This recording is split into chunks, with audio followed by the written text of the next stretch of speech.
بیوی نماز نہیں پڑھتی ہے، اس کی دو صورتیں، پہلے سے ہی نہیں پڑھتی تھی اور آپ کو پتا تھا کہ نہیں پڑھتی،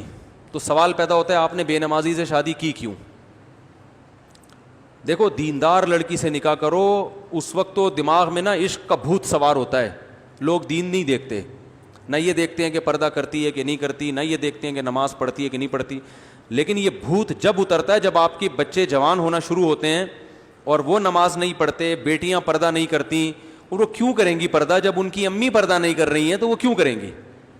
پھر آپ پریشان ہوتے ہو، یار میری تو کوئی اولاد بھی میرے ٹریک پر نہیں چل رہی۔ آپ کہہ سکتے ہو میں اپنی بچوں کی اتنی اچھی تربیت کروں گا کہ وہ ماما کی بات ماننے کے بجائے پاپا کی بات مانیں گے، تو یاد رکھو جب انسان کے پاس برائی کا راستہ بھی ہوتا ہے جس میں آزادی ہے اور اچھائی کا راستہ بھی ہوتا ہے جس میں ٹینشن ہے، تو زیادہ تر لوگ کس راستے کو فالو کرتے ہیں؟ برائی کے۔ آپ کہیں گے بیٹا ڈرامہ مت دیکھو، مما خود فلم دیکھ رہی ہوں گی، انڈیا مووی دیکھ رہی ہوں گی، اور بچوں کو مووی میں ڈانس کرتے ہوئے وہ گلوکار اور اداکار بہت اچھے لگ رہے ہوں گے، تو بچوں کو آپ کی بات زیادہ سمجھ میں نہیں آئے گی، کس کی بات سمجھ میں آئے گی؟ مما کی بات بہت اچھی لگی، اور بلکہ نہ صرف یہ کہ مما کی بات اچھی لگے گی، آپ کی صرف بات نہیں اچھی لگے گی بلکہ آپ بھی اچھے نہیں لگیں گے۔ یا تو اتنا ہوتا نا آپ اچھے لگ رہے ہیں باتیں اچھی نہیں لگ رہی، دو چار دفعہ آپ نے وہ باتوں کو ریپیٹ کیا نا، بیٹا یہ کیا ہے ہاف سلیو لیس کپڑے پہنے ہوئے پرس لٹکا کے گھوم رہی ہو، یہ کیا ہے، یہ کیوں 6 گھنٹے ہو گئے ڈرامہ تمہارے ختم نہیں ہو رہا، فلم ختم نہیں ہو رہی، ایک مووی دوسری مووی اور یہ سب جو ڈرامے بازی ہو رہی ہے۔ تو 2-4 دفعہ آپ نے نصیحت کی تو بچی کو آپ کی باتیں اچھی نہ لگنے کے ساتھ ساتھ آپ بھی اچھے نہیں لگیں گے، بولیں گے پتہ نہیں کس قسم کے ابا ملے ہمیں، ان کے اب ڈیڈی دیکھو کتنے اچھے ڈیڈی ہیں، ان کو خود سینما گھر لے کے جاتے ہیں، پپا تو ایسے ہوتے ہیں جو مجھے بھی میری مما کو بھی خود بٹھا کے نئی فلم آئی ہے دکھانے لے کے جائیں، اس طرح کے ہوتے ہیں۔ یہ کس قسم کے پپا اللہ نے ہمیں عطا فرمائے؟ بغاوت ہوگی، میں جانتا ہوں گھروں کے حالات، میں باتیں جو کر رہا ہوں نا وہ زمینی حقیقت پر مبنی باتیں کر رہا ہوں جو رپورٹس آ رہی ہیں، ایسے نہیں کہ فرضی قصے سنا رہا ہوں آپ کے سامنے۔ تو اس لیے میرے بھائی عورت کو بھی چاہیے کہ خود دیندار ہے تو شادی کہاں کرے؟ دیندار آدمی کے ساتھ، اور مرد ہے تو کس سے کرے شادی؟ دیندار لڑکی کے ساتھ، بلکہ خود دیندار نہیں بھی ہو تو ہر آدمی چاہتے میری اولاد تو نیک ہو نا، تو اولاد آج کل ماں کو فالو کرتی ہے، ابا کو بیوی لفٹ نہیں کراتی، اولاد کہاں سے لفٹ کرائے گی بھائی؟ ابا کی حیثیت ہمارے معاشرے میں آج کل خانسامہ کی ہے، جس کا کام ہے گھر کے کام کرنا، ٹیوب لائٹ خراب ہو گئی تو الیکٹریشین کو لا کے ٹھیک کروانا، واپسی پہ انڈے لیتے ہوئے آنا، صحیح ہے نا، واپسی پہ آلو پیاز لیتے ہوئے آنا، گوشت لیتے ہوئے آنا، بچوں کی فیسیں پے کرنا، گھر کا رینٹ اگر ہے تو کرائے پر کرایہ دینا اس کا، یہ ساری چیزیں چلتی کس کی ہے بھائی؟ وہ خواتین جو میرا بیان نہیں سن رہی ان کی بات کر رہا ہوں،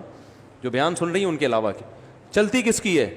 عورت کی چلتی ہے، سب کی چلتی ہے۔ اس میں ایک صاحب بڑے فنٹر بننے ہوئے کہہ رہے تھے میں تو گھر میں میری بیوی کی نہیں چلتی، میری چلتی ہے۔ میں نے کہا یہاں یہ باتیں بہت اچھی ہیں، آپ چونکہ ابھی گھر میں نہیں ہیں تو یہ جو باتیں آپ کر رہے ہیں نا میرے گھر میں میری چلتی ہے بیوی کی نہیں چلتی، یہ چونکہ ابھی آپ یہاں ہیں نا تو یہ بہت زبردست بات کی آپ نے، بڑا مزہ آیا، یہ گھر میں کہہ کے دکھاؤ ٹھیک ہے نا، صحیح ہے نا۔ تو نبی صلی اللہ علیہ وسلم نے ارشاد فرمایا ان تلد الامۃ ربتہا، قرب قیامت میں باندی اپنے آقا کو جنے گی۔ کیا مطلب؟ ہر کام الٹا شروع ہو جائے گا، جس کی چلنی چاہیے تھی اس کی نہیں چلے گی، جس کی نہیں چلنی چاہیے تھی اس کی چلے گی۔ تو بہت سی چیزوں میں عورت ہی کی چلنی چاہیے لیکن ہر چیز میں تھوڑی چلنی چاہیے۔ تو بہت سے گھروں میں اب سیٹ اپ کیا ہو گیا ہے؟ الٹا ہو گیا ہے۔ تو ایسی صورت میں تو دیندار عورت کی اہمیت پہلے سے زیادہ بڑھ جاتی ہے، کیونکہ آپ کے بچے نے اماں کو فالو کرنا ہے، ابا کو فالو نہیں کرنا۔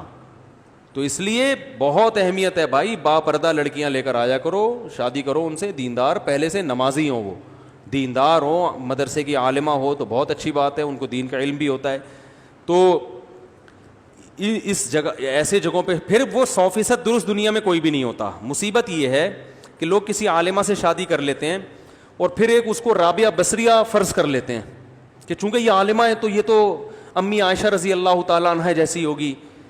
ٹھیک ہے نا، لہذا اس کو میں پاپے بھی کھلاؤں گا تو کھا لے گی، کیونکہ نبی کے گھر میں تو 40 دن کھانا نہیں پکتا تھا، امی عائشہ نے برداشت کیا، میرے ہاں تو ماشاءاللہ اللہ کا دیا سب کچھ ہے۔ تو وہ کمپیئر کرتے ہیں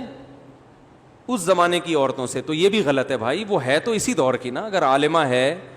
تو بس ٹھیک ہے, اس میں کچھ خوبیاں ہوں گی, کچھ خامیاں ہوں گی, لیکن اتنی خامیاں نہیں ہوں گی جو بالکل ایک آزاد عورت میں ہوتی ہیں, جو بالکل ہی کنٹرول سے باہر ہو. اتنا کم از کم اطاعت کر لے گی کہ آپ کی مرضی کے بغیر گھر سے باہر نکلے گی نہیں, آپ کی مرضی کے بغیر گھر میں کسی کو آنے نہیں دے گی, آپ کے بٹوے سے پیسے چرائے گی نہیں. کسی عورت میں 3 کوالٹیز اگر اس زمانے میں ہیں تو میرا خیال ہے وہ جنتی ہے. بھائی وہ آپ کی مرضی کے بغیر کسی سے فون پہ باتیں نہ کرے, ٹھیک ہے نا, آپ کی مرضی کے بغیر گھر سے باہر نہ نکلے, اور آپ کی مرضی کے بغیر کسی کو گھر میں آنے نہ دے. اور کیا چاہیے بھائی؟ باقی تو روٹی موٹی انڈے پراٹھے اس میں کمی کوتاہی ہے تو سب جگہوں پہ ہوتی ہے, نمک زیادہ ڈال دیا کم ڈال دیا, کھانا نہیں پکایا ہوٹل سے لے آؤ جا کے, وہی ریٹ ہیں بھائی گھر کے بھی آج کل. اور بھائی گھر میں بیوی نہاری نہیں بنا رہی, جا کے ہوٹل سے لے آؤ, وہی ریٹ چل رہے ہیں آج کل. گھر پہ اور باہر کا اتنا فرق نہیں پڑتا. ان چیزوں پہ سختی کرنا کہ یہ کھانا نہیں پکاتی, یہ پھر مردانگی کے خلاف ہے یہ چیز.